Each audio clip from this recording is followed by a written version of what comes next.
Today I'm joined by the CEO of htmx himself. It's Carson Gross. Welcome to the Changelog.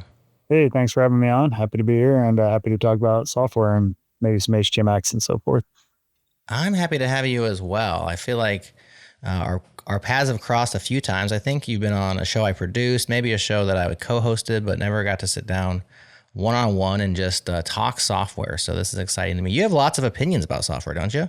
I do have a fair number of opinions. There's, what are they? You're supposed to have like something opinions strongly held or something weak opinions. Yes. Whatever that is. Strong opinions weakly held, I believe. It could is be that the right thing? Who knows? Whichever, I have the opposite of what you're supposed to have. So, but I do have opinions and but I don't think everyone has to agree with me for sure.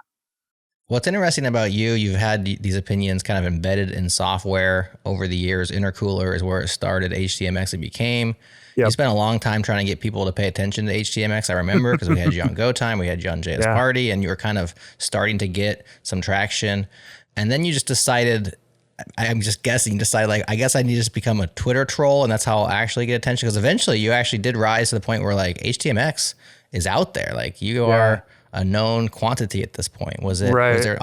Was there an epiphany, or like I just had to become the world's best troll, or how did you do it? Troll is such a just, it's trolling, for lack of a better term, is good. Now, I'd always had fun on social media, like not taking it very seriously. And I think what really happened, and there's a video you can look up online, the talk that I gave at the Big Sky DevCon, which is the big conference out here in Bozeman, Montana, where I live. And I talked about sort of my experience marketing HTMX and how, I had Intercooler, the predecessor to HTMX, technologically very similar. So conceptually very similar.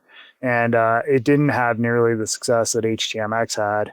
And I don't think that there's anything that I can point to and say, like, that's what worked. I think there's a lot of survival bias problems and just, random things that happened. And so I did when HTMX was sort of going to go to 1.0, and also when our book, Hypermedia Systems, which your listeners can check out at hypermedia.systems, online for free, and you can buy it in hard copy if you want. We just sort of like a bunch of things came together, and I had been and so, when I went to HTMX 1.0, I was like, okay, I'm going to double down on being crazy on Twitter. I'm not going to troll people. Like, I'm not going to attack people. That's one thing that a lot of people try to do is like, you punch up to try and get a bigger account to say something to you. And I definitely engaged with bigger accounts, but I tried to be funny instead of sort of mean and, whatever. So in that talk, I think it's called A Theory of Open Source Marketing or something like that. I talk about sort of like the whole process and sort of what I've found has worked online. So I wouldn't say I set out explicitly to be a troll. I think people are used to very serious technical content. And I do try to have I published an ACM peer-reviewed paper on hypermedia, and we're hoping to get another one in to the ACM hypertext conference this year. So we're doing intellectual work as well and, more serious work. But at the same time, I think the medium is the message at some level. And on Twitter, if you're taking it too seriously, or any of these Twitter-like situations, you're probably not utilizing it the way it was meant to be used. Like, it's 100 and whatever characters, like saying something funny and coming up with a good meme is probably going to be much more effective than trying to be all serious. So I think a lot of things kind of came together at once. the Primeagen and Fireship Dev happened to cover HTMX like right when we were releasing the book. And so there was definitely this sort of moment on, and then the X algorithm changed briefly. It's changed back, so I don't get nearly the engagement I used to. But for a brief period of time, the way I was posting was just perfect for the algorithm. And everyone was like, why is HTMX on my homepage every day? I'm like, I don't know. Just got I don't know, but I like it. Just got lucky. Yeah. So that's kind of the way it is. Yeah, you gotta play to the crowd, know your audience and know the medium, like you said. For a very long time on Twitter, my entire approach was just memes, and I eventually and I did pretty well. I had some viral ones, and we grew our account from like 2,000 up to like 30,000 people, and I just kind of grew sick of the entire rat race of what it was. This is back in the pre-Musk days. Right. But it was fun for a while to like try to play the game and see if you can get good at it. And of course, if you're using that to promote your open source and your thoughts, which really, that seems like you're trying to get your way of creating apps out there. Through htmx, but also through your essays, which are technical and thoughtful and still interesting reads. They're not like, ACM style essays, or maybe they are. I don't read the ACM. It just seems like it's too dry for me. Yeah, it's pretty technical and academic. But just, getting your thoughts out and sharing them. Hypermedia, a big thing that you're into. I think taking HTML seriously is something that I've heard you say. Where does this viewpoint of the world come, of web development particularly? Well, I think one thing that I've realized as I built Intercooler and then HTMX is I didn't appreciate hypermedia when I built the things. It took me, there's this idea that like existence precedes essence. That's a philosophical idea where something has to exist, and then you can look at that and say, okay, what's the essence of this thing? Like strip away all the particularities of this thing. Like what's the essence of it? And that was very much my experience with HTMX, where I had to build it and then understand, okay, wait a minute, this is really generalizing hypermedia controls. Like when I created Intercooler and HTMX, I didn't think, oh, I know what I'm doing. I'm generalizing hypermedia controls. But when I looked at what I had done and I went back and read some of the historical writings on hypermedia, then I kind of developed that idea, like, oh, okay, this is why this is working as well as it is. Because it always felt like I wasn't writing that much code and I was getting a lot of bang for my buck out of it. I think the reason for that is that it was taking this sort of like higher level idea of hypermedia and then generalizing it is the way that I would say it. So, I just think this is one of those things that, you have to do it before you can really talk about it. And so I did it with Intercooler.js and then HTMX, and that put me in a position to write these more sort of like deep essays on hypermedia. And the thing that I came to understand about hypermedia as I got into it is it's one of a few different ways to build distributed systems. And that's, there's, if your listeners are familiar with Roy Fielding, he wrote a really famous dissertation sort of early on for the web. And it's pretty academic and hard to read. So I don't, you can read, there's a reasonable summary of it in the Hypermedia Systems book that you can read if you want. But what he talks about in there and what I've come to appreciate about hypermedia is it's just one of these like sort of fundamental ways you can build a distributed system. And it was a really effective way, as evidenced by the fact that the World Wide Web sort of took over everything, in the late 90s and early 2000s.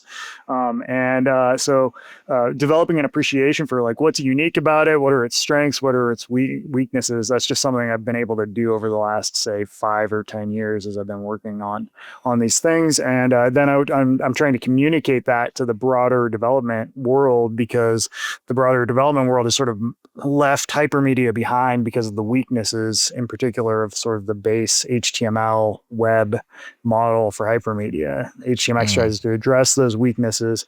And then it's a matter of convincing these people like, hey, I know the old way was sort of clunky and it didn't, had these big chunks and all this like flash of unstyled content and all that stuff, but the web's gotten a lot better.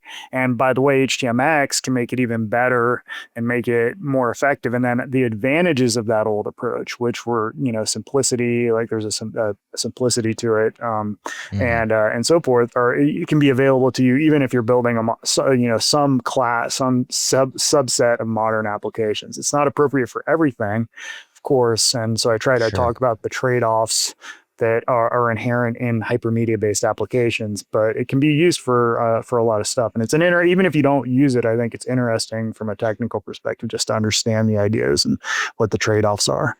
If you were to distill down what hypermedia is into a few bullet points or principles, so they're all on the same page, what would you say?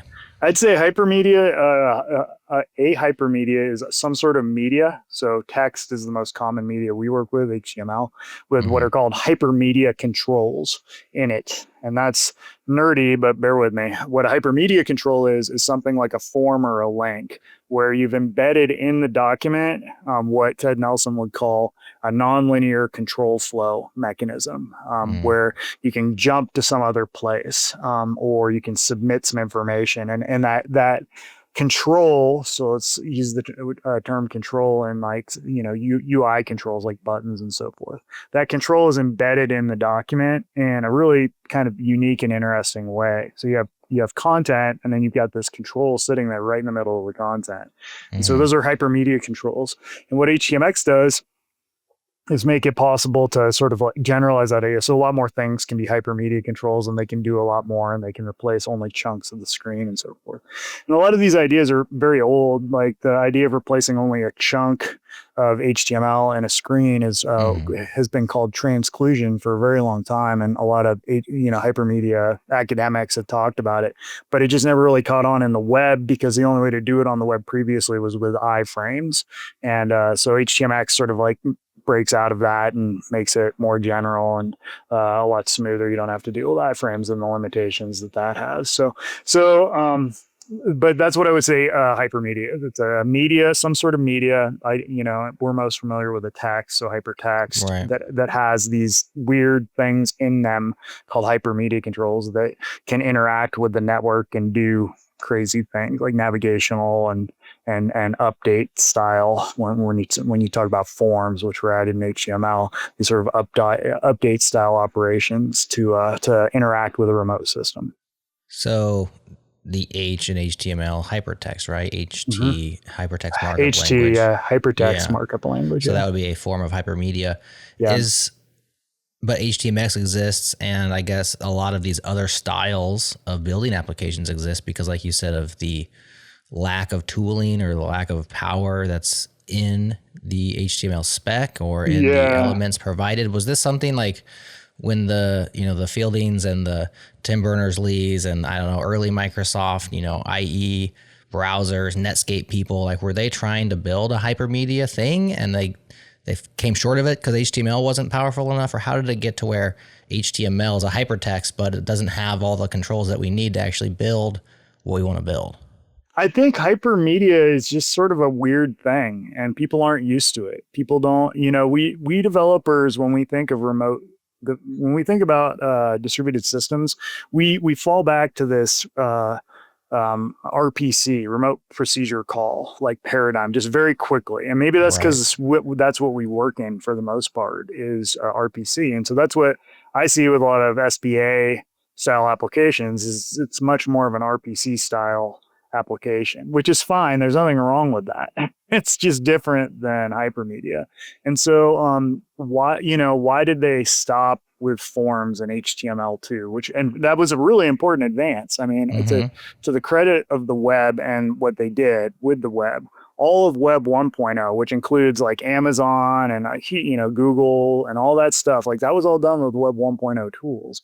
And that was a massive advance as far as distributed computing goes.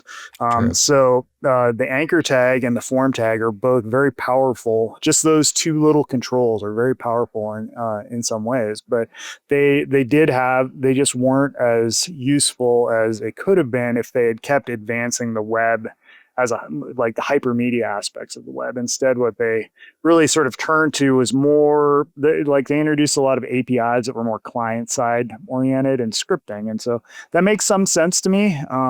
That's just the way we developers tend to think. And I think, it gets big enough and the hypermedia people start getting drowned out, and maybe they just weren't thinking too much about the idea of generalizing this notion of hypermedia controls. And so I think it was so powerful at the time. Like it's hard to look back and say, well, guys, this could have been more powerful.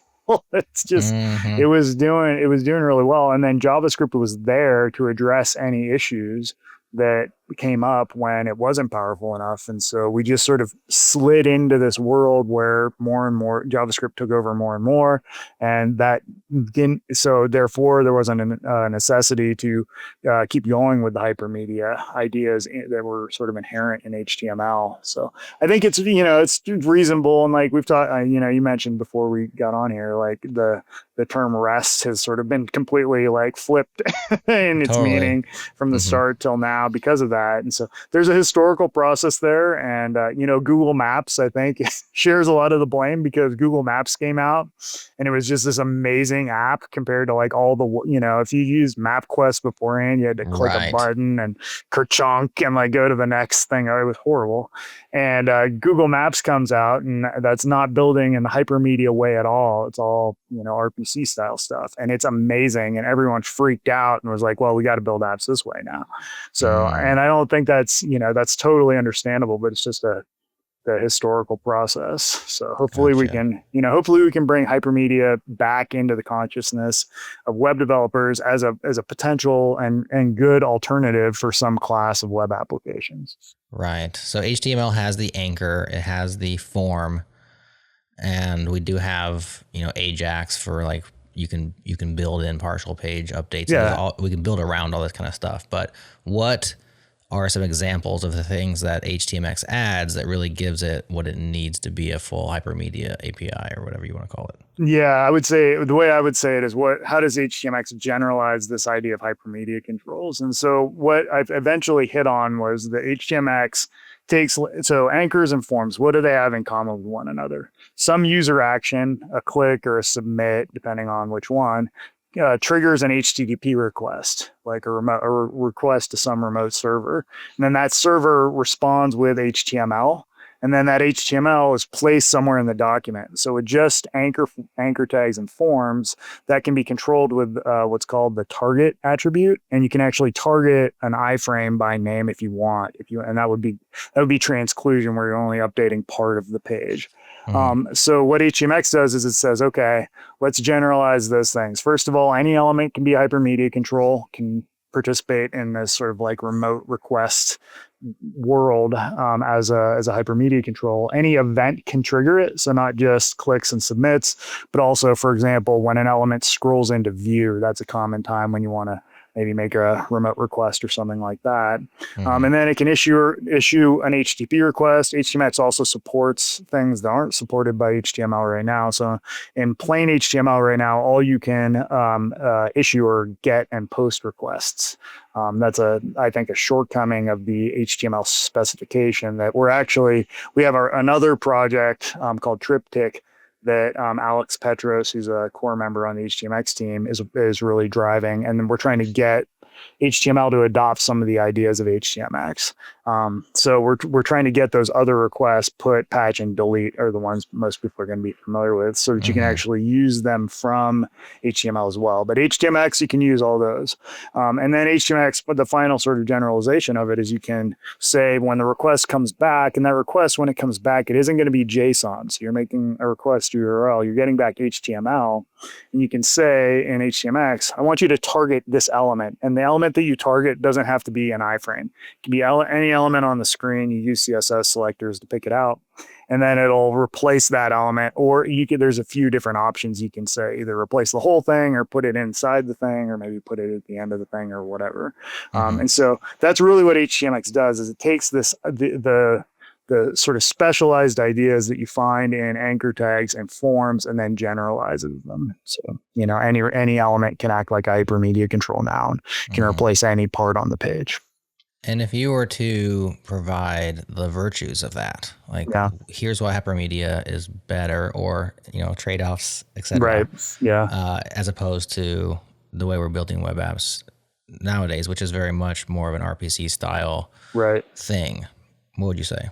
I would say the biggest thing is you're reducing the amount of state that you've got in the total system. Because when you have an RPC system, you got server state and you've got a client-side state store of some sort, and then you've got the DOM, which also at some level is a representation of the state.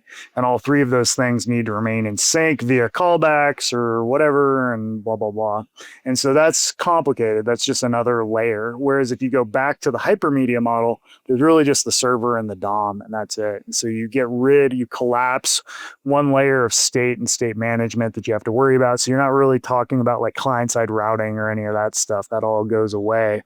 And it's it's just interacting with the server in a stateless manner, relatively stateless manner, sort of like the original web. And so virtues of that are really simplicity. It can in some cases dramatically cut down on the amount of code you have to write. The trade-off of that is that the interactivity that's available isn't always as high as it is if you have a much more rich client sides, model, and all sort of, the reactive, the sort of reactive feedback that you can get with client side libraries. And so it's sort of gated on this network request model. And if your system can't do that well, then it's not going to be a good approach. So there's some echoes of an old style jQuery building of applications where you have some CSS selectors, maybe you hijack a form submit, and then you say, when the submit happens, go grab this HTML, target this thing, put it in there. Yeah. And we build web applications that way for many years, right, with more or less success. You can build yourself a sprawling mess like that. Like it can happen. Absolutely. And so one of the things that maybe the greatest virtue of the React movement was this one-way data flow, re-render, don't worry about where, the target spot for this thing, and is it going to intercept with that? And now I got to update, I got listeners, now I got a pub sub going on because I have different things I need to update based on what's coming back from the server. Does this have something built into it that helps avoid the jQuery potential spaghetti, or is it just a different way of going about similar apps, but because it's in the HTML, maybe it's simpler or cleaner that way? What are your thoughts on that? Yeah, I think there's definitely a line at which if you try to do too much with htmx, you're going to get into that sort of like, oh man, this is just too much. Yeah. And it's an interactivity line, in my opinion, rather than like an application size line. Like you can build very big applications with htmx, but if you try and get too fiddly with a UI and you're putting a network request on every interaction, then that's probably not going to be good. And so you can use scripting with HTMX. That's sort of the style of scripting that you would use. I would call it very DOM oriented. You wouldn't try and have like a model. Whenever you have an additional source of truth in your system and it's HTMX is in there, you're going to start having to deal with synchronization issues. That's just the nature of it. I think where HTMX is superior to what you were talking about, the old jQuery mechanism of building these styles of applications. Like older listeners might remember jQuery.load, which was the method actually that pretty much inspired intercooler. Like I looked at that and was like, oh, that's cool. I didn't know you could do that. Use that to solve this problem that I was having in a web app. And then I saw Angular 1 and the way they used attributes, and I didn't in the HTML, and I didn't like the way they were programming, but I liked using attributes. And so where I think HTMX is superior and where you don't really get the sort of spaghetti code that you sometimes got with jQuery is because with HTMX, you put the attributes that specify what to do on the elements themselves. So it's right there. So you probably, older developers who've worked with jQuery a lot have no doubt run into this problem where there's a button, it does something, what does it do? Well, you got to find the ID and a selector somewhere, and maybe someone did something crazy like string concatenation. So it's really hard to figure out what the heck is going on with that. And HTMX eliminates that by basically putting the logic, just like the href or the action on a form tag, it puts it right there on the element. And I think that dramatically simplifies things from a cognitive standpoint. You can obviously still build a snake's nest with it. And again, if you try to get too fiddly with interactions, I think that can lead to that situation. But for a large class of applications, the interactions aren't that fiddly. They're just what you don't want is that really old reset of scroll state and like the flash of unstyled content, which has gone away in modern browsers for the most part, but just that feel of like resetting everything on every action that you got with the old web. And so HTMX avoids that. And I think that's why you can make pretty compelling applications in many cases just using that model. They don't have to spiral out of control, sort of like the old jQuery apps did. No, I think you're right. I don't know what you call it, but like the co-location of the code that operates on the elements with the elements is a huge improvement over, I think we went kind of crazy on separation of concerns back in the jQuery day, where it's like all your JavaScript is over here in this other file that like randomly not randomly, but arbitrarily attaches to different elements. And and then you're wondering in your HTML, it's super clean, right? But you're like, this HTML has no idea what's going to happen with it. And so I think having it there does make a lot more sense. Yeah, I wrote an essay on that idea called locality of behavior. You can find it on the htmx.org/essays page, where I talk about exactly what you're saying, which is this idea of co-locating the logic with the element itself and sort of stepping away from separation of concerns, which I think has not been nearly as beneficial as many of the advocates for it said it would be. And we've had that experience now with these old jQuery apps. We just know it's better. Like, man, I just wish I could see what this thing does. Totally. And so as long as that logic isn't too complicated and doesn't overwhelm the markup, and in the case of HTMX, it typically doesn't. It's like 2 or 3 attributes at the most. Then I think it's fine. I do, Tailwind's CSS sometimes gets mentioned as well, and Tailwinds, I've not taken the Tailwinds pill yet, because when I see a ton of Tailwinds classes on it on an element, I think to myself, man, that seems like that should be a CSS class to me. Right. But I'm probably, it's just probably a skill issue on my part. So I think there's a balance there. There is a balance, and I'm definitely on that fence where I'm not sure exactly. I kind of agree with you, but there's like a line that you cross at a certain point where it's like, I feel like I'm just writing my CSS in here. Anyways, Right. We can get on a tangent on that. I think there's certainly, again, virtues to having it localized there, but sure, it'd be nice to have just like a couple of classes and then have that stuff tucked away. But anywho, one thing that's interesting, I mean, what's normal you have on your website is porting stories. Like, here's a port from React to HTMX, and there's a few of those.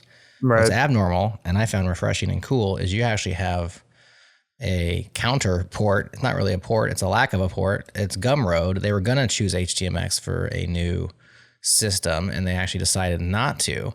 And so you host that there on the htmx.org essays written by Gumroad founder Sahil. I'm not sure how his last name is pronounced. Lavingia? I don't, we'll just leave it right there. That's cool. How did that come together? And then maybe just give a summary of like, what did they find? Why did they just decide not to for their particular case? I think that's a good essay. It's worth reading. And I just saw him on Twitter talking about HTMX and being pretty negative about it. And one thing that I've learned about online behavior is that often your first reaction is not the good one. And if you do the it's like, George Costanza, when he did like opposite, like he was just like, I'm going to do the opposite of everything I would do. Yeah, totally. So I was like, I've been trying to do that, and it has been surprisingly effective in my life. And I was like, you know what? Hey, it didn't work out. I don't want people to use HTMX if it's not going to be good for them. That would be like, there's no one's winning in that scenario. Just someone is pissed off they had to use HTMX. And so let's try and capture why HTMX didn't work well for this particular use case.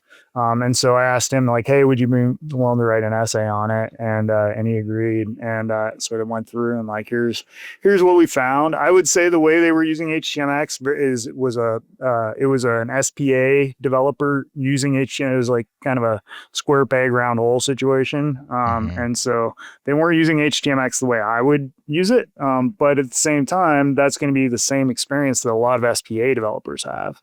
And so they just, they're trying to make they're really familiar with the SPA tools, and they make things work a certain way, and they're used to that. And so if they come in, and I think the big meta lesson in my mind from that essay is like, if you're going to take the HTMX pill, you really have to take it. Like, you have to understand hypermedia and think in terms of hypermedia. And if you're trying to do these really fiddly little interactions, it's going to get ugly and not be not be super effective. I saw web dev Cody as well. He never wrote an essay. I asked him to, but he just was like, he tried to do, and I think what he tried to do was he tried to move to Go. He was a JavaScript guy, and he tried to do Go and HTMX at the same time. And I think that was a mistake, because now you're fighting with the new infrastructure of Go. You don't know where's my wrench, where's my hammer, like everything's in a different place. And at the same time, you're also trying to make this pretty, and there is a really big difference between building hypermedia based applications and building SPA style or, RPC style applications. And so I've seen that in not just his case, but in many cases, if you try and bite off too much, it can, I think, end up in a pretty bad spot.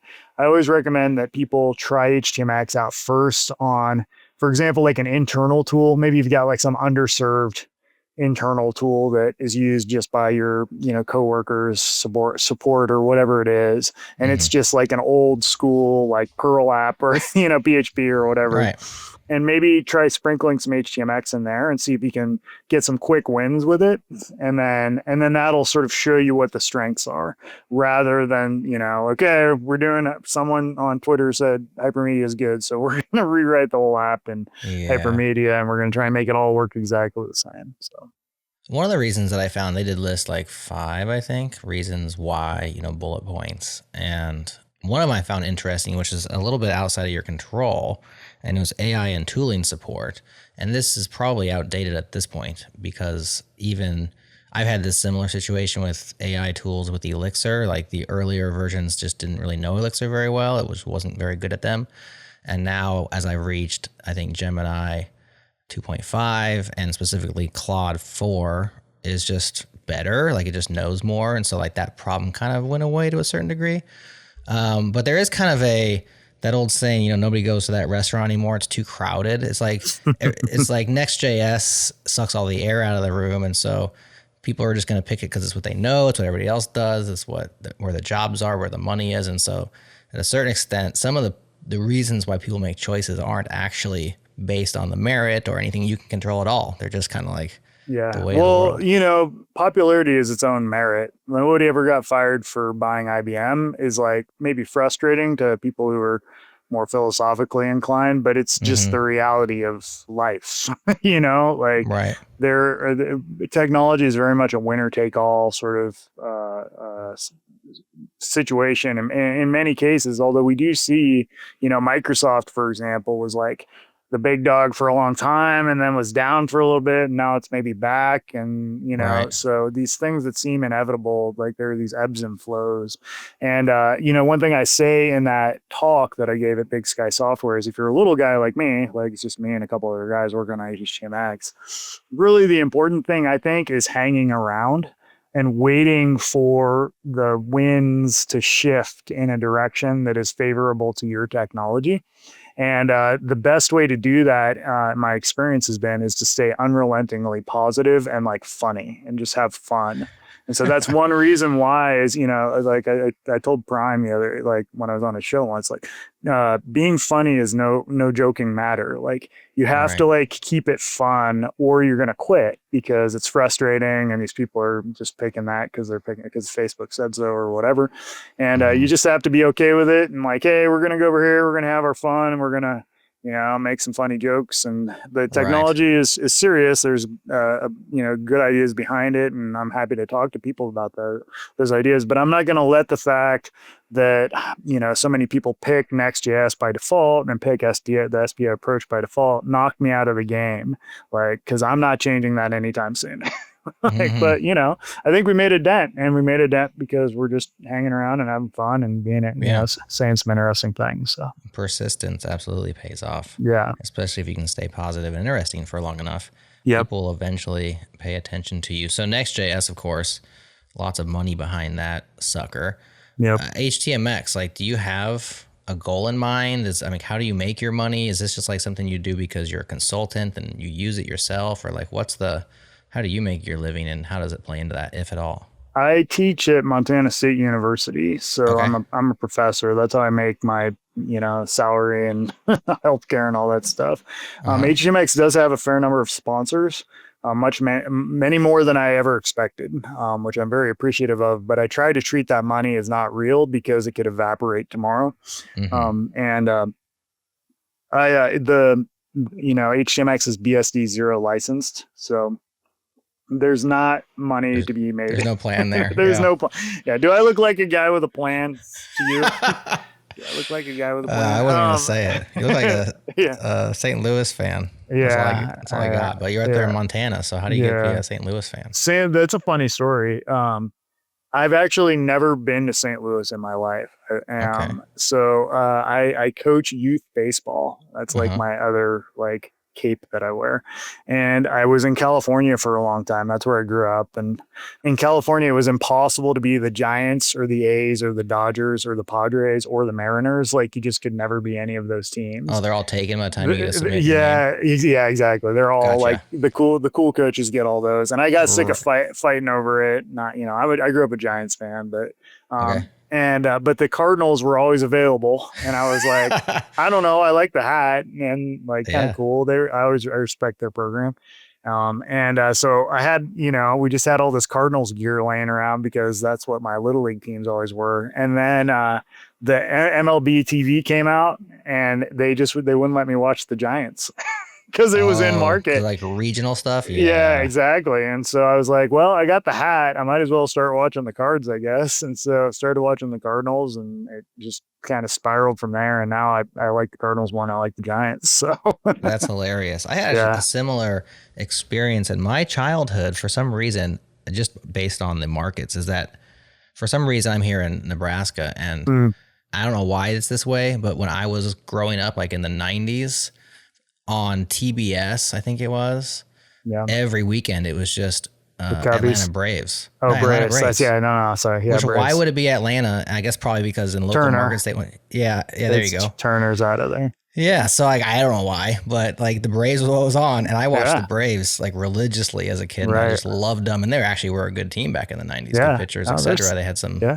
World Series runs, and so I became a huge Braves fan. Now I'm not so much anymore, but it was right. just seeing like for me, a kid in Omaha, I'm like, why do you like the Braves? Like, what's the only thing on TV? You Yeah, know? exactly. That's basically my story too. So Interesting. one Well, day, I yeah. actually, I have to especially when HTMX was super hot about like 6 or 8 months ago, Mm-hmm. a guy in the Cardinals organization like saw me wearing a hat, like Uh-huh. a technical guy, like a programmer, and Right. reached out and was like, "Hey, do you ever want to come down and get a tour of the stadium? Like, let me know." I'm like, "Man, I should do that." You should totally do that, or at least go to a conference or something in St. Louis. So you, Yeah, although it's kind of cool to be able to say I've never been there. You know, yeah, you would ruin that part I of it, know. but. Yeah. Speaking of cool venues, we were at Microsoft Build up there in Seattle Hmm. recently, and they had their after party in the Seahawks stadium. I can't remember the name of the place, Lumen Field. Yeah. So like Microsoft bought out Lumen Field for the Oh, night, and they just had their after party on like you're on the field. You can they let you kick field goals and stuff. That yeah. was pretty rad, just to be able to Yeah, that is be there pretty on cool. the 50 I'll yard never line. forget what's his name? Beast Mode. Marshawn Lynch, that run that Oh man, do you remember that run of of his course I do. where he Yes, just throws that guy off of him? So I went to Berkeley for undergrad and I was there when Marshawn Lynch was the running back and he oh was were you? just always such a like unbelievable football player and Yeah, I'm not a Seahawks fan, but I go same. and I watch that video every once in a while because I'm like, man, I need to see the greatest run by Unbelievable. by a Cal Berkeley alumni ever. Yeah, absolutely unbelievable. All right, well now we're talking sports. Let's get Yeah, back onto your sorry. essays. No, I apologize. Vendoring or Codin Dirt. I want to talk through a few of your essays just because Sure. I think you do a good job. Now I know you're a teacher. That makes more sense of elucidating your thoughts and kind of your style of programming. Let's go to this one, which I think you and I both seem to like, which is the Code and Dirty one. I think you wrote this last year. Yeah. And it's a bit of a response to clean code, not Right. specifically, but like there's this idea of like how you're supposed to write software. Of course, Bob Martin's Clean Code book, which is Right. highly regarded and also hated kind of a piece of work. And you wrote Quick and Dirty, which is contrarian to a certain extent, but I also find myself nodding my head. So Right. talk me through some of the thoughts here on your coding style. Well, Bob Martin and clean code is definitely a dominant idea. It's a dominant sort of ideology, I would call it maybe Yeah, in coding, and there are aspects of it that I don't hate or that I don't disagree with entirely, anyways. But there are aspects of it that I don't agree with, and I definitely code very differently, and I've had a pretty successful programming career. And so I wanted to communicate, particularly to younger developers, like don't be intimidated by these things. It's one thing I dislike, and I have, Bob and I have kind of gotten into it on Twitter a little bit, jokingly though. He's been a very good sport and like doesn't take it seriously. So I really appreciate that. We don't agree with one another, and we can make a joke out of it. So, but I really, I think there is what do I want to say? I think younger developers can be intimidated by these terms. Like clean code is one of these sort of like, how could you be in favor of dirty code? Like, how could you be opposed to this? And then you look at the actual ideas and you're like, wait a second.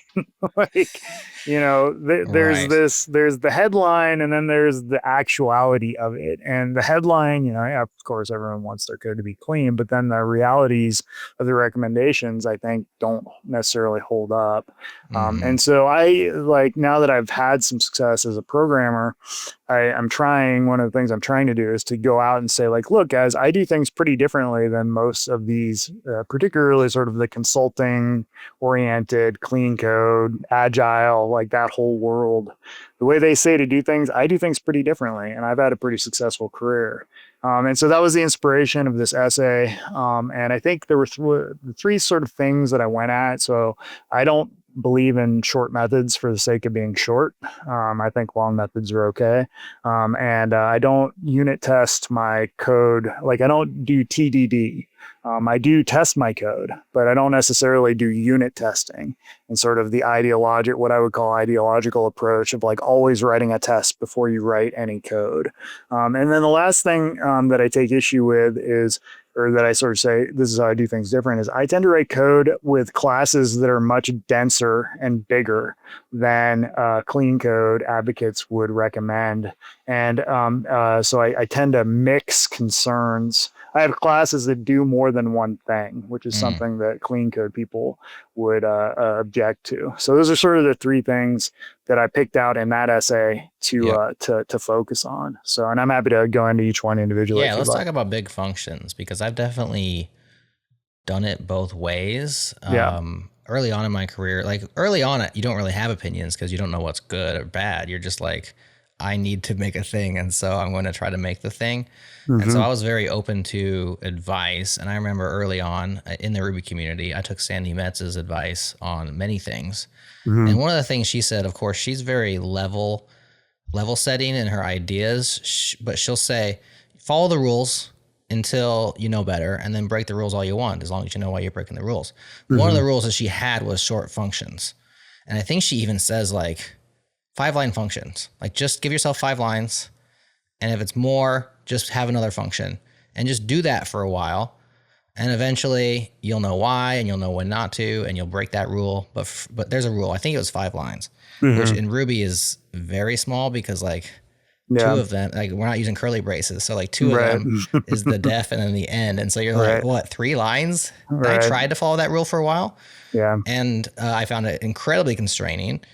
And eventually I broke out of it, but it always gave me this sense of like, if a thing starts to get too big, I start to at least think about a refactor. I may not do it. But I didn't really consider back then this idea of functions matching function size matching kind of the importance of the code. Yeah. And I definitely realized it with classes. I mean, you have like your user class, for instance. You're like, you can go look at any app and see its user class or whatever it's functionally massive. To that. And you're like, you're like, okay, here's the app, or there's usually like 2 other classes that are like, here's where the majority of the app is. I think that's good. I think it's good to have this sort of like matching up, which I think is some of your point. But when you say long functions or big functions, are you talking like 10 lines, 20 lines, 500 lines, 2,000 lines? Like what are your thresholds? I don't really have a threshold. I definitely will start feeling antsy when a function has more than, say, 100 lines of code in it. But if it's an important function and if there isn't reusability to be achieved by pulling the code out, I still won't refactor it just because it's too long. I try to make being too long not the reason I do things. If there's code reuse, then I'll do it. And the reason for that is, so you touched on it already. I think it's important functions should be big.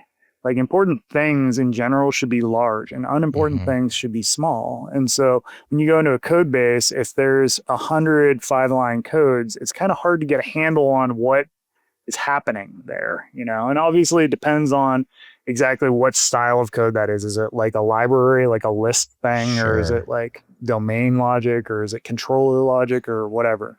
So it really depends on the what style of code that is. But I prefer to go into a code base and be like, okay, here's like the 5 functions that are really important for me to understand, and let's go through them and read them top to bottom, and not have to be navigating down 5 levels deep, and then coming back up and then going back down, doing that sort Mm-hmm. of tree walk that you have to do if you have too much decomposition in a code base. And I use IntelliJ and all the JetBrains products, and I'm good with navigation. So I can move around, but I still just find myself preferring just tell me what you're doing. Just show me Right. only like you do this, then you do this, then you do this, and fine. It doesn't all need to be factored out if there's no code reuse to be achieved with it. So I think Okay. that's important. I think another important observation, and this is a bit of wisdom in computer science, is that there's 2 hard problems, right? Cache invalidate, or naming things, and cache invalidation and off by 1 errors. And Right. so naming things is one of the 2 hard things in computer science. And whenever you extract a function, you've got to name things. You're like For sure. committing to the parameters, the signature. Like if you accidentally make it public, someone else suddenly starts relying on it. There's a Mm, lot of danger in pulling code out into a separate method that I think is unacknowledged by people that act as if pulling code out to another function is just a free operation, or in fact will just make things better just because you did it. You have that name changes, you're sort of committing yourself to that particular bit of logic now because it's somewhere else, so it's harder to go and change. And there's just a lot of like things like that where you end up constraining yourself because you've committed to this sort of signature now, a name for this thing. And so I definitely, it's like I start to get itchy when a function's 100 lines of code, but mm-hmm. I try to be disciplined and like, okay, if there's no code reuse to be found here, like I'm not going to pull it out just to pull it out. Maybe for testing, maybe, but then that gets to the testing thing where I tend to prefer end to end and what are sometimes called integration tests rather than unit tests of like functions. Like I don't like unit testing as much as I like those other styles of tests. And so Uh-huh. that I think sort of dovetails with my opinion on longer functions. There has been some academic work, some actual empirical work on this, believe it or not. Okay. And the empirical work that I've seen indicates that you actually, until I think it was like 200 lines of code, you actually end up with fewer bugs per line of code if you're willing to allow functions to get larger. Um, and then there was someone kind of like tried to fact check me with a more modern paper on it, and again that paper didn't show strong association with longer methods and bugs per function. So Mm-hmm. it doesn't seem like there's much empirical evidence that long functions are bad. It's mostly just an assertion based on what, as far as I can tell, are aesthetics. Right. So here's something that I will do sometimes, and I wonder if you would do it or not. Sounds like probably not. If code reuse is your indicator for extraction, Mm-hmm. is let's say I have a module that it does one major thing, and it's kind of complicated. Like let's just call it like a checkout of an e-commerce. Like at checkout Yeah. time, there's like 5 or 6 things that you have to do, Right. and so like there's your function, whatever, call it checkout, and then it's gonna have 5 or 6 steps, and each of those steps, like I might even like leave myself a comment, like here's my steps 1, 2, 3, 4, 5, and I'll describe them. And then I will either have to decide, do I just code those up right here? Or is each one of those the name of a subroutine, and I code them up in separate routines. I've done it both ways. I honestly don't have like a strong opinion on it being better or worse, but will you just like code all 5 steps right there in the function most likely, unless there's code reuse? Yeah. Or would you? I'd probably put all 5 right there, maybe with comments indicating step 1, step 2, step 3, step 4, step 5. Mm-hmm. And in particular, what I would look for is there shared state between those things?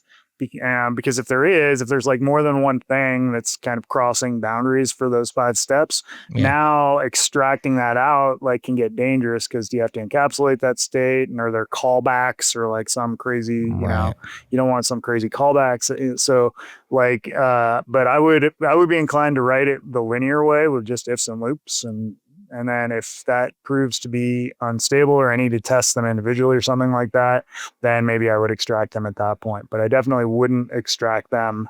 I would write it for sure the first time, just a straight line code. Straight through. And then if that wasn't good enough for whatever reason, then I would start, you know, and I would look for opportunities to like pull out utility methods if I see it doing kind of the same thing in a couple places. But I wouldn't feel it necessary to structure something where it is like, like that's an important thing for someone to see, that there's like 5 things going on here and sort of in a linear set of steps. And so I wouldn't try and hide that from them too much. Right. But for instance, if step 2 was calculate shipping, well, there might be some other time you're going to calculate shipping. You probably wait until you're actually doing it elsewhere. Then you might pull that one out, call it from there, and then also call it from somewhere else. That makes a lot of sense to me. Yeah, that's the way I would do it. I do like unit tests, not for any other reason, but they're easier to write and they're faster to run. And so I feel more productive. Like integration tests are like such a drag because you have to do everything. And I know that's like what the app does, but it makes me not like them. They're slow, they're expensive. A lot of times they include some sort of a runner, which may have to fire up Chromium or something. Right. Yeah, so the language here is always difficult because, like, what is a unit test? And this is one thing that infuriates me whenever I'm dealing with people online. Like, test advocates are often like, they'll argue definitions rather than concepts. It's like, well, that's not a unit. That's not a real unit. It's like, okay, right. Like, I'm not talking about what a useful. Unit. Yeah. So to me, a unit test is a test that like you have one function that maybe doesn't call any other parts of your system, or you mock those calls out. That's a very common practice in unit testing. And so you're really just testing the logic in one method at a time. Whereas what I call an integration test is anything sort of higher level than that. And I think even testing the public API of a class, for example, is not unit testing necessarily, because the internals of that class might be pretty sophisticated, may hit a database, may do like whatever. Right. And so that's the level that I like to work at. So my criticism of unit tests is that they often test implementation details and they're not high level enough. And so yes, setting up a good integration test suite can be some work and can take some time to build out all the utilities that you need and so forth. Often you have to build data objects or whatever.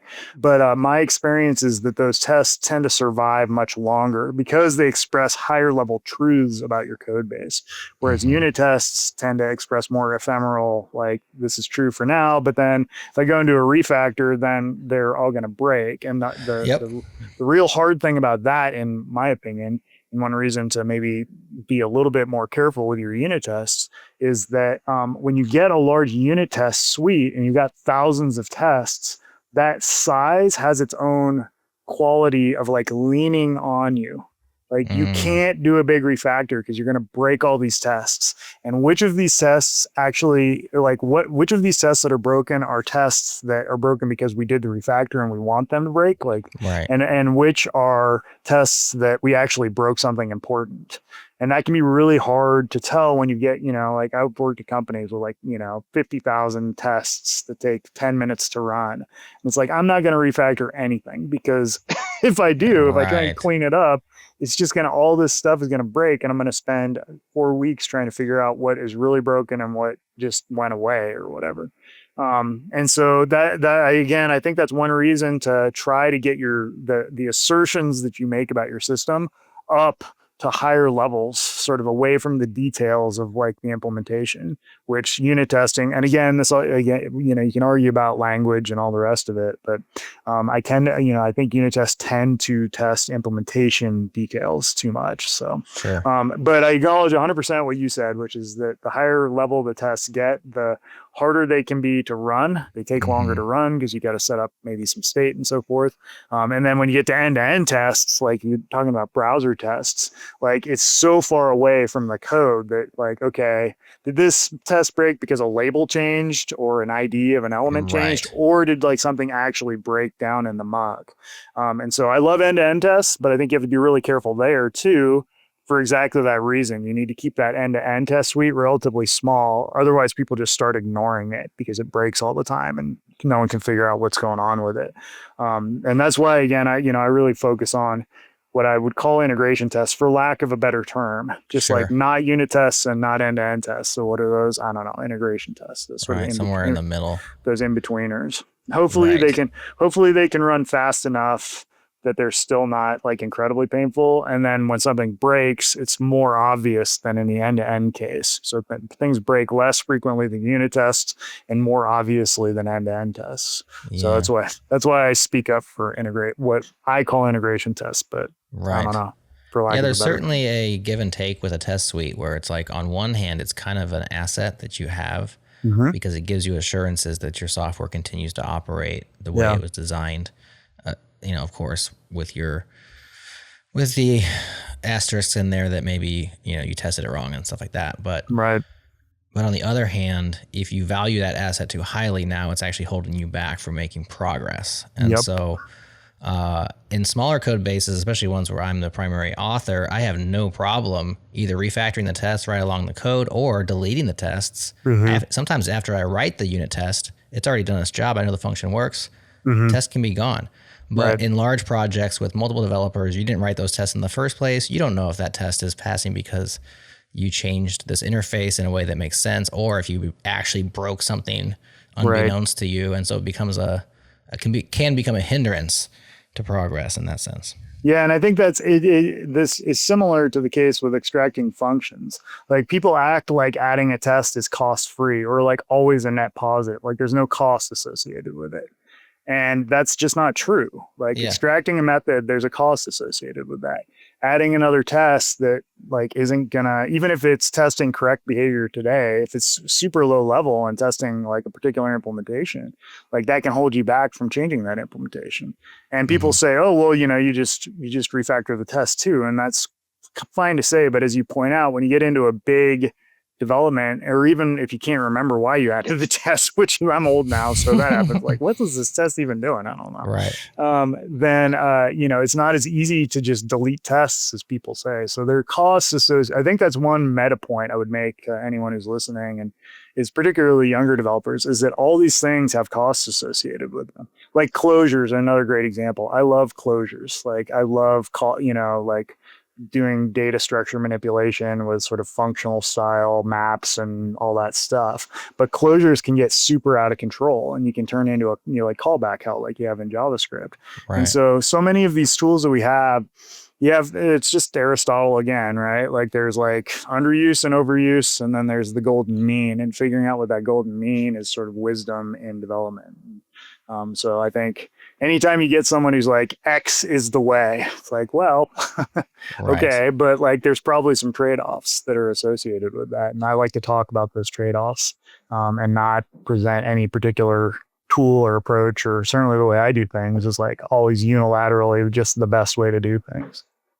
You also prefer few classes. You don't mind God objects, and you like the old-fashioned if-else versus polymorphism. So I'm with you on some of those. I don't have a problem with God objects. I know that's a pejorative. Like, people say that usually is a bad thing. But I think, like you said, that systems have certain more important parts than other parts. And if the user and imagine GitHub, like the repo, imagine how much code is in their repo objects, like GitHub. I'm sure it's more than is in their issue objects, for instance. And that's indicative of like, it's about repos, and it can get unwieldy, but I think we are too afraid of that too early and hedging against something that may never actually happen. We're prone to over decomposition is the way that I would say it. If we just break everything up, it'll be, and it's like, it just doesn't, it's decomposing a system is not cost free. And so, cohesion is the idea that things that are related belong together. And so, like, you probably don't want your user, for example, being also where you send all your emails from. On the other hand, you're always sending an email to a user. So to me, like, put some methods on the user that send emails, and that's all right. Like, it's okay if that functionality is in there. And, my experience is the same as yours. The user obviously logic tends to be this massive thing.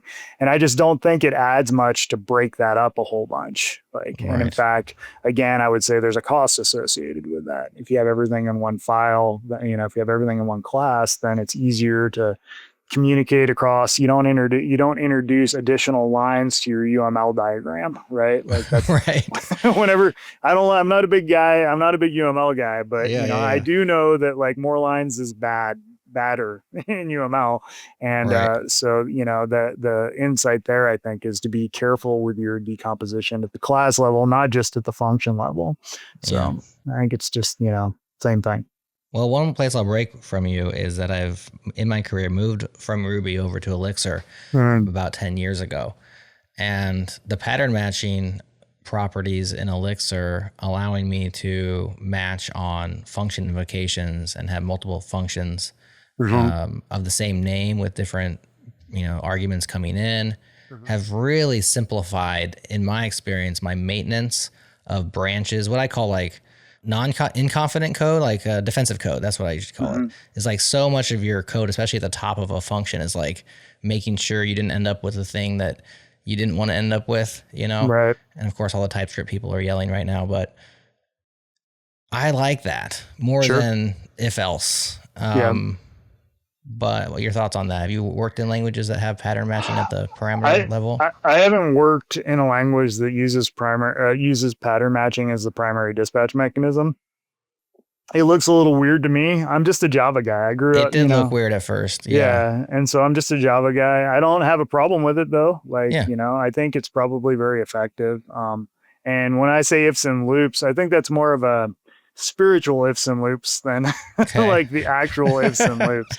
You know, this idea of just like keeping it simple, and, you know, in the Java world, which is where I spend most of my time, just, you know, not falling prey to this temptation of a complicated object model when you can just have an if statement that does the same thing. Like, you know, 5 lines of code with an if statement instead of like 3 classes with an interface and doing dynamic dispatch, which again, clean code would recommend, you know, like they say explicitly, like if you see an if statement, think to yourself, could this be dynamic dispatch? And I would recommend the opposite of that. I would say if you see dynamic dispatch, think to yourself, could this be an if statement?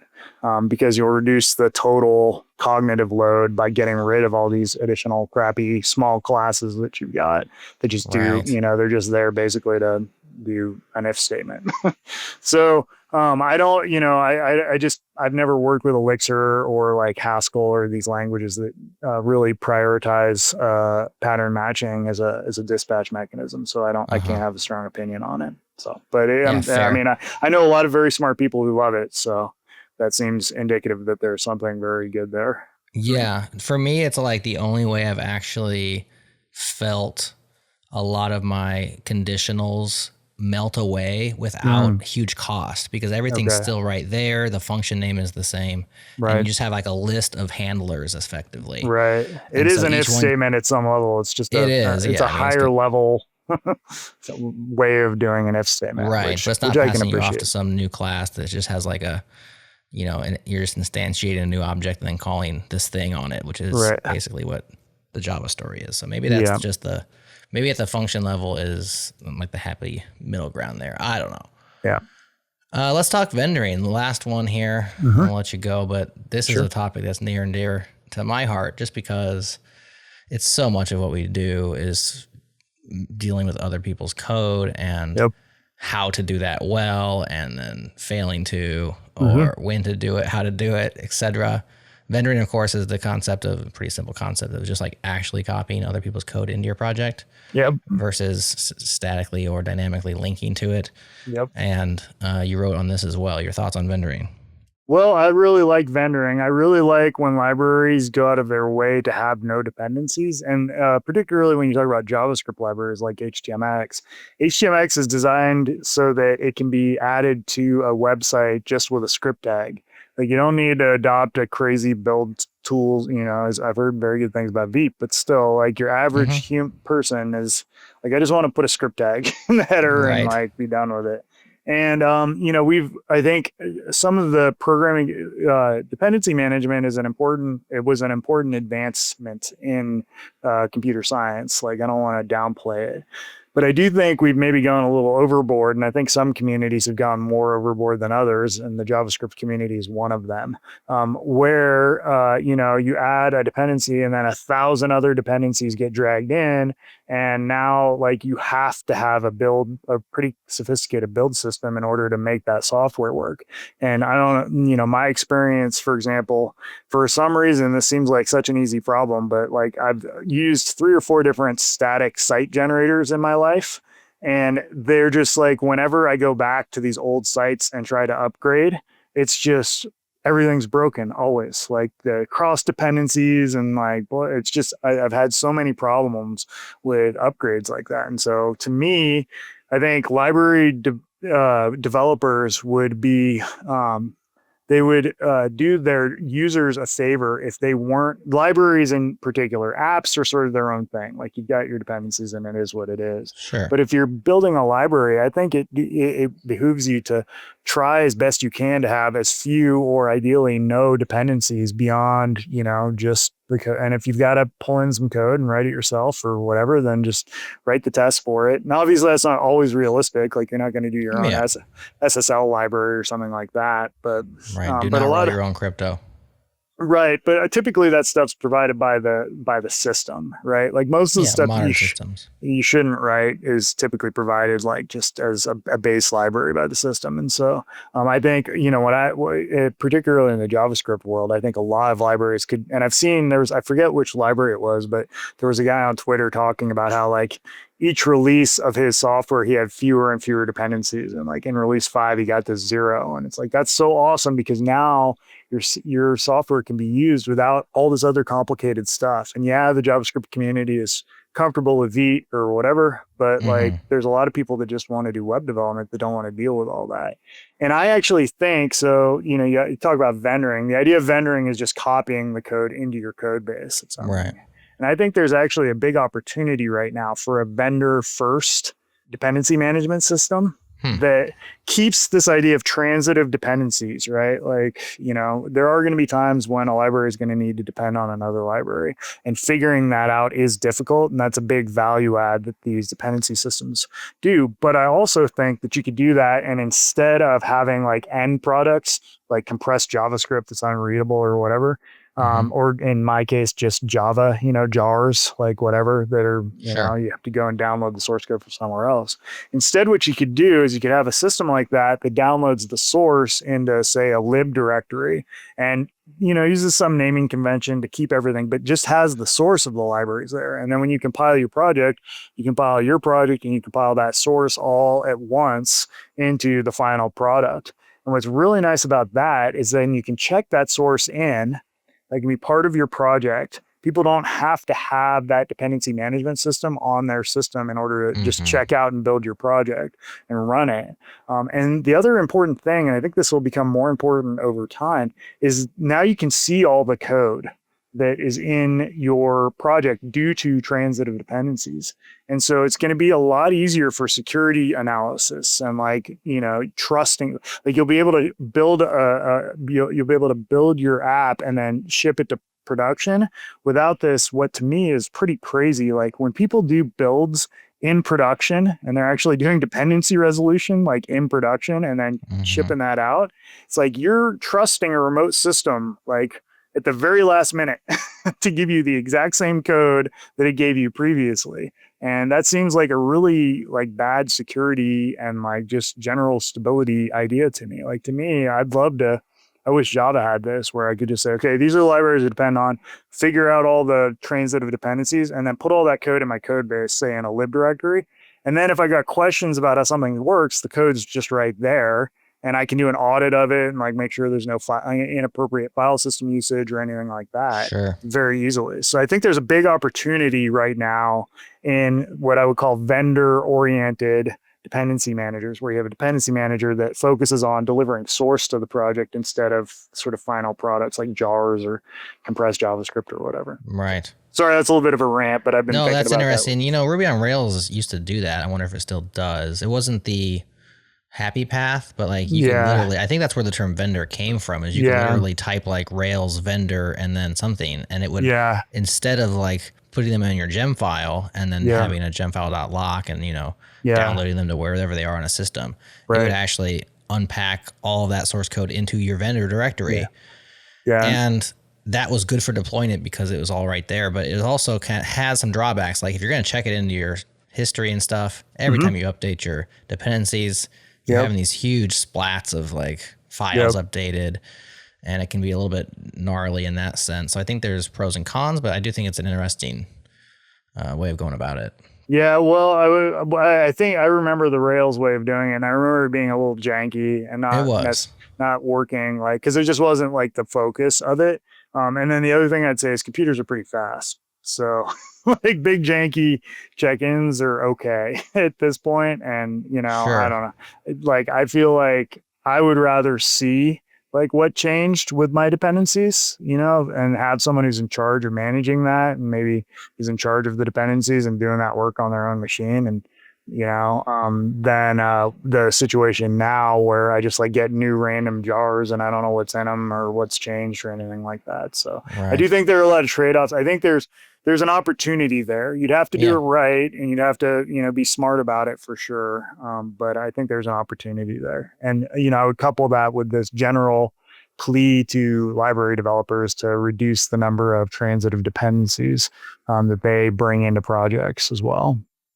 I think in the JavaScript community, that's a growing trend over the last 5 or 10 years, where I've seen, especially, people pitch us a lot of libraries for coverage and conversation and stuff. And Right. like dependency free is now a marketing term, Right.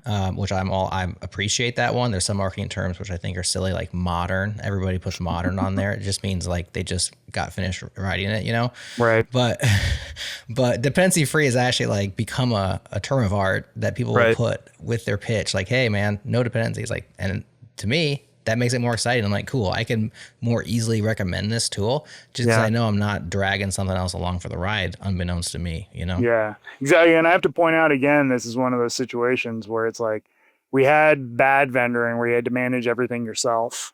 And then we went like transitive dependencies, and everyone was like, "This is great. I can depend on this," and then like it's spidered out of control. And now maybe there's this moment when we can sort of go back in between those two and say, like, can we have some of the good of the dependency management system, but then some of the good of the vendoring approach as well. And I think that's something that's available to us now. We have the technology for it and the experience to do something like that. So I hope someone builds that. I do not have time to do it, I but I was hope going to tell someone you, does. write your pitch deck, Carson. Get that Nope, pitch out there. I'm done. Somebody will fund it. Nope. So real quick, HTMX 2.0, like, was there anything to that? Was it a big thing? I remember emailing you when it happened, and you're like, well, it's not like brand new or different. I mean, there's some things, but it wasn't a big deal. Is that the story? We cleaned some stuff up, and we changed basically some defaults in it, and maybe we didn't do quite enough of that. There's a couple things I look at and I'm like, man, I wish I'd changed that in 2.0, but So 3.0 but coming soon. no, we're not doing 3.0. There's an essay up on the future of HTMX on the website, and I talk about how I think HTMX, there are mistakes that I made in it for sure. And like there are aspects of it that I would change if I could go back in time, but it's not wrong enough that I'm willing to break backwards compatibility to fix those things. Like they're just small, ugly issues or implementation issues that like, this would be simpler. Like, if I use fetch instead of XHR or something like that, that would be a little bit cleaner. Right. And so I really just, I think HTMX is the conceptual idea of it is strong. And the little gronkiness that exists around the edges is not worth breaking everyone who's using HTMX stuff just to clean up for, philosophical reasons. And so we've thrown a lot of config options in there to turn on and off things. Like that's one way that I try to deal with things. Like if I don't like how something behaves, but it's the default. I'll put in the right way, but then put it behind a config flag so people have to opt into that behavior. So that makes HTMX a little more gronky than it would be if I was more willing to break backwards compatibility. But I think backwards compatibility is a big feature. And so the jump from HTMX1 to HTMX2 is very gentle for most people. There were three config options that you could flip and basically have identical behavior with 1.0. Then that's the philosophy and sort of vibe of HTMX. Like we're generalizing hypermedia controls. This is what it does. We're not going to try and reinvent that. Like there's no HTMX server components or anything like that coming. Like it does what it does, and that's it. And so, so I think that it's a different way of approaching software for sure, but I think there's advantages to it as well. Right on. Well, if you want more from Carson, Hypermedia Systems, the new book, The Revolutionary Ideas That Empowered the Web. Read it for free online. Buy the hardcover to support the authors. Just came out in Japanese, by the way. It was just nice. Released in Japan, so you can find it there. There you go. Anything for else, all your Carson? For all your Japanese listeners. Excellent. No, I think that's it. HTMX is the big thing. Hypermedia Systems, those are the big things right now. So check them out. Oh, grugbrain.dev. If you want sort of a humorous take on, like my humorous take on software development from like a caveman voice, you can check out grugbrain.dev. So. All right. All the links to all those things are in your show notes. So check there, click through, and connect with Carson. Good stuff. Appreciate your thoughts. Appreciate your work and putting it out there for free. Yeah. For all to have. That's always awesome, Carson. Appreciate you coming on the show. Thanks a bunch for having me on. I appreciate it.